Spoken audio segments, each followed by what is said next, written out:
Hello, Cancer, Sun, Moon, Rising, and Venus signs. Kamusta kayo? Sana po ay nasa mabuti kayong kalagayan. Welcome back po sa Star Tarot. Kung bago kayo dito, welcome din kayo. Thank you sa inyong support. I truly appreciate it. God bless you all. Tignan natin ang mga messages ni Cancer. We have Queen of Michael. Ayan, you know what to do na ngayon, Cancer, no? Alam mo na kung ano yung diskarte ninyo sa ngayon. Alam niyo na kung ano yung steps na gagawin ninyo ngayon, how you're going to navigate your situation, no? Ang iba sa inyo dito also will be focusing on career, on your business, on your trabaho. Kasi maaaring yun ang mga bagay din or mga areas ng buhay ninyo din na siguro na-neglect ninyo in the past. Maaaring hindi ninyo nabigyan ng panahon, ng oras, ng atensyon ang mga bagay na yan. That's why also you are going to give more attention to it. You're giving more time doon sa areas na yan ngayon, Cancer. Okay? So, what else? We have 5 of Michael. Ayan. So, parang meron ditong conflict. This could be internal conflict. Now, maaring dito kayo nanggagaling, Cancer. Maaring meron kayong hindi napapagdesisyonan, no? Kaya nagkakaroon kayo ng internal conflict. Maaring yung isip ninyo hindi nag-agree sa puso ninyo or sa kung ano ang sinasabi ng dibdib ninyo dito, no? Maaring ano nang ganap. Kaya siguro nag-iisip, maaring naghihingi din kayo ng advice from other people, or maybe kaya kayo nagkakaroon ng internal conflict, hindi malinaw sa isip ninyo kung ano ang inyong sitwasyon, kung ano ang nararapat ninyong gawin, because maybe hindi ninyo nakikita ng malinaw ang inyong sitwasyon. So, use your eagle eye dito para makita ninyo ang all four corners of your situation, and with that, siguro mas magiging maayos ang takbo ng isip ninyo dito, mas magiging clear para sa inyo ang inyong sitwasyon, no? So, magiging posible yan para sa iba sa inyo, Cancer. Kaya siguro, with that, maybe there are people that are going to give you advice. Maaring may mga facts, information kayong matanggap dito that would allow you na mailinawan ang isip ninyo. Kaya, dito sa Queen of Michael, alam nyo na kung ano na ang inyong gagawin. Malalaman nyo na, ma-figure out nyo na on how you're going to navigate that particular situation. So, posible na maging ganyan ang galawan ng inyong energy shift. So, we have 9 of Gabriel. Ayan. So, determinado na kayo dito, no? Magiging determinado kayo kasi alam niyo na kung ano yung gagawin ninyo. Malilinawan na dito yung kung ano ang dapat ninyong gawin, anong dapat ninyong i-prioritize. Kaya most likely, talagang magtutuloy-tuloy na to. Kung ano man endeavor na to, ano man ang mga activity na gusto ninyong gawin dito, magiging na kayo dito, optimistic and enthusiastic because you know pretty much kung ano na ang inyong mga bagay na gagawin dito. So, you're ready to move forward, no? You're ready to move forward. Ang advice lang din sa inyo na 9 of Gabriel, just in case, just in case may mga bagay, may mga humps and bumps kayong ma-encounter along that journey, huwag kayong mag-give up, no? Lagi ninyong alalahanin na giving up is not an option in any case, in any situation sa buhay natin. Parte lang yan ng buhay natin. Parte yan ng life journey natin. Kaya, huwag tayong susuko, no? But instead, continue to persevere, okay? So, yan din ang advice sa inyo ni 9 of Gabriel. We have 7 of Raphael. Ayan. So, you're definitely going to make a decision dito. Pagdidesisyon na ninyo na mag-move forward na kayo sa buhay, ngayong alam nyo na kung ano ang inyong nararapat gawin, talagang wala na makakapigil sa inyo, and you're going to make that decision that it is about the time na para mag-move forward na kayo, no? You know what you want, you know how you're going to do it, you know what to do dito, kaya you are going to move forward na from here on. So, good luck. And that's all I have for you for today. Thank you for watching. Love and light. Namaste. Hello, is Scorpio, Sun, Moon, Rising, and Venus signs. Kamusta kayo? Sana po yun nasa mabuti kayong kalagayan. Welcome back po sa Star Tarot. Kung bago kayo dito, welcome din kayo. Thank you sa inyong support. I truly appreciate it. God bless you all. Scorpio, pauna mensahe ni Scorpio ay Queen of Michael. Ayan, Scorpio, you are getting the clarity that you need sa ngayon. Malalaman ninyo dito, ma-figure out na ninyo dito kung ano ang nararapat ninyong gawin. How are you going to navigate your particular situation at this time. Okay? So, ang iba sa inyo dito will be focusing on your career, will be focusing on your job, will be focusing on your business. Maaaring yun ngayon ang ano ninyo, ang plano ninyo, at yun din talaga ang gagawin ninyo. So that's really good kasi maybe in the past, no, yung mga areas na yan could be na-neglect ninyo, no? Maaaring ganun ang ganap. Kaya ngayon babawi kayo. You're going to focus on those areas at this time. So we have the star energy, beautiful energy, because this is about wish fulfillment, no? So most likely, meron kayo ditong wish that is coming to fruition. Meron kayo ditong wish na that could be answered prayer na, no? Dahil talagang ibibigay na sa inyo, i-deliver na sa inyo ng Divine Universe kung ano man yang pangarap ninyo. So, for others of you then, this is about healing, no? Maaaring may mga physical ailments or mga problematic situations na pinagdadaanan ng iba sa inyo in the past or recently, but now you are receiving that healing energy at magkakaroon na yan ng lunas, magkakaroon na yan ng pagbabago. Okay? So, magiging maayos na ang lahat. Alright? This could also be a new hope, new optimism, new life, new path, no, na magbubukas para sa inyo at this time, Scorpio. Kaya this is also a new beginning energy dahil meron ditong bagong daan na magbubukas para sa inyo. Meron mga bagong opportunities and possibilities that are going to show up, no, sa buhay ninyo. So, good luck to that. We also have 5 of Gabriel. Ayan. So, dito naman, may mga problema dito. May mga challenging situation, obstacles dito na siguro kinakaharap ang iba sa inyo. But, masusolusyonan ninyo yan. Mahahanapan nyo yan ng solusyon.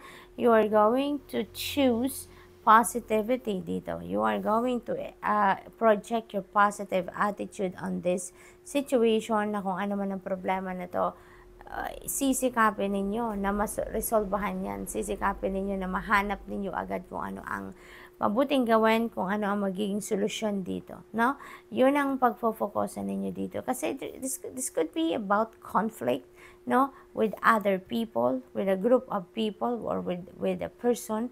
Pero hindi kayo titigil dyan. Hindi kayo hanggang lang dyan. But, sisikapin ninyo na magkaayos kayo, sisikapin ninyo dito na mahanapan ninyo ng solusyon, ma-figure out ninyo kung anong gagawin ninyo para magkaayos kayo ng kung sino man. Okay?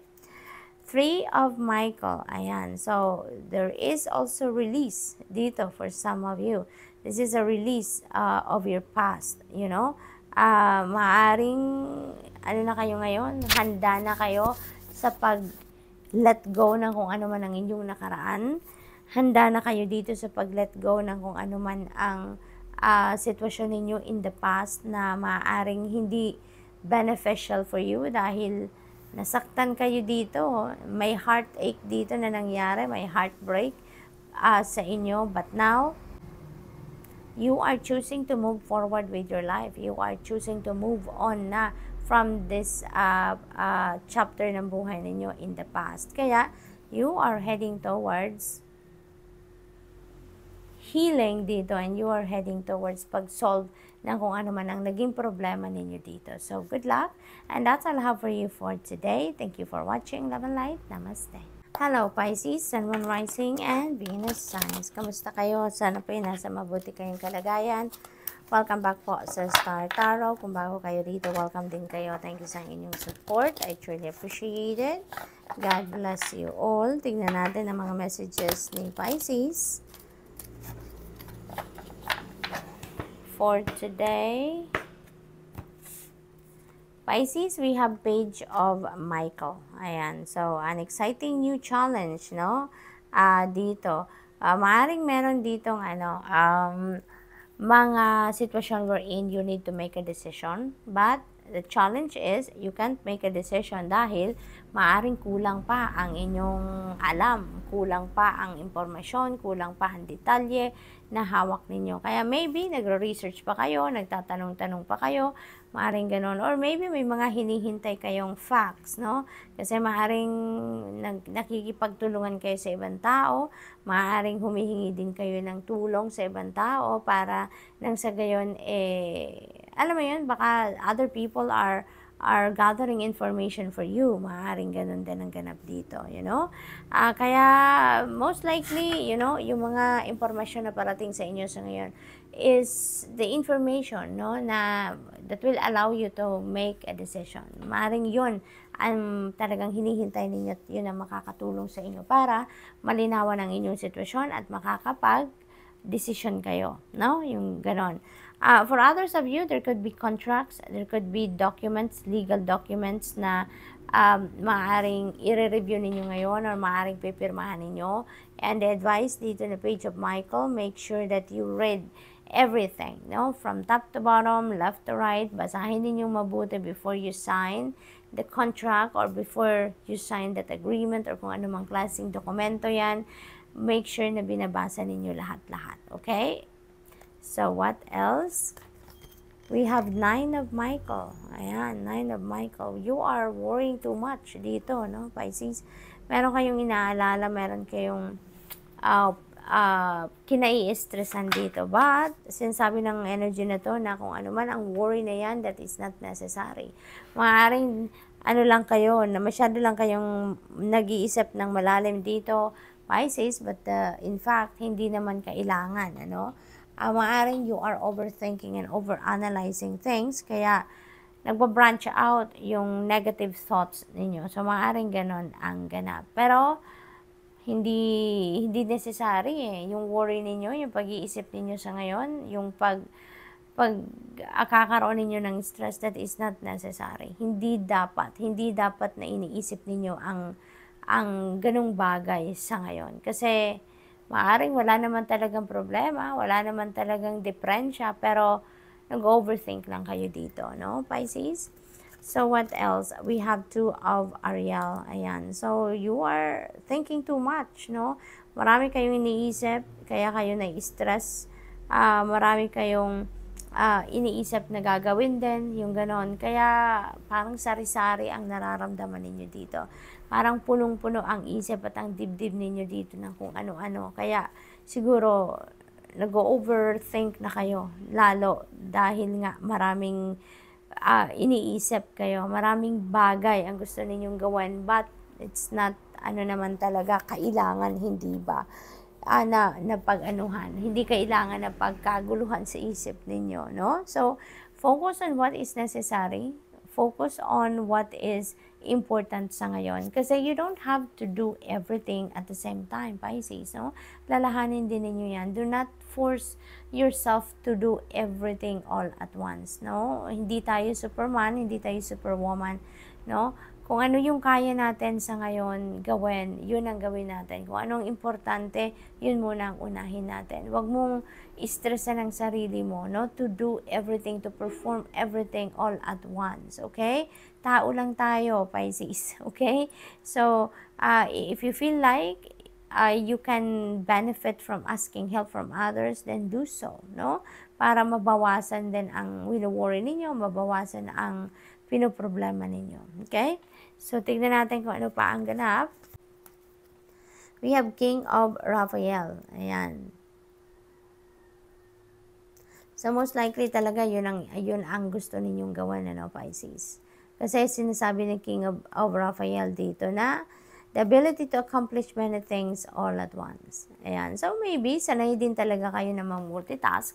Pero, kung sa tingin ninyo, nai-stress na kayo because of doing so, then atras kayo ng konti because you don't need to pressure yourself too much, no, Pisces?